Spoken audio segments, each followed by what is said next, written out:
কম বেশ সকল স্কুল মাদ্রাসায় আমাদের স্কুল শিক্ষকরা মাদ্রাসার শিক্ষকরা আমাদেরকে একটা কোশ্চেন করেই থাকে, তুমি বড় হয়ে কি হবে। কম বেশ ওইখানে সবারই একটা আনসার থাকেই, মানে আমি ডাক্তার হব, বেশিরভাগ এই আনসারটা থাকে। এছাড়াও আরও ভালো ভালো আনসার থাকে, কেউ ম্যাজিস্ট্রেট, কেউ আপনার উকিল, মানে বিভিন্ন ভালো ভালো পোস্টের কথা বলে, কিন্তু কারো মুখ থেকে কোনো নিচু ধরনের পোস্টের কথা শোনা যায় না। আজ আমি আপনাদেরকে এমন একটা ভিডিও দেখাবো যে ভিডিওটা দেখার পর আপনি না হাসে থাকতে পারবেন না। তো আসুন শুরু করা যাক, দেখতে থাকুন ভিডিওটি। তোমার স্বপ্ন কি? বড় হয়ে কি হবে? ডাক্তার হব। ডাক্তার হবে। তুমি? আমি ডাক্তার হব। ডাক্তার হবে, মাশাআল্লাহ। তুমি কি হবে? ডাক্তার।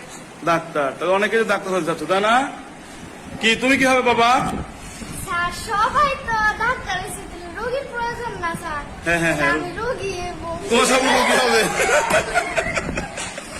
এই উত্তরটা রোগী হবে বলে দেখছো? তো দেখলেন তো এই মেয়েটির আনসার। আসলে এই যে আনসারটা দিল হয়তো এই দুষ্টামি করে দিছে, কিন্তু দেখা যাবে যে বড় হয়ে এই মেয়েটি কিছু একটা করতে পারবে। তবে এর মতো এরকম উত্তর দেওয়ার সাহস কারো হয় না, সবাই মিথ্যা কথাটাই বেশি বলে একটু। কি বলেন, আমি কি ভুল বললাম? ধন্যবাদ সবাইকে ভিডিওটি শেষ পর্যন্ত দেখার জন্য।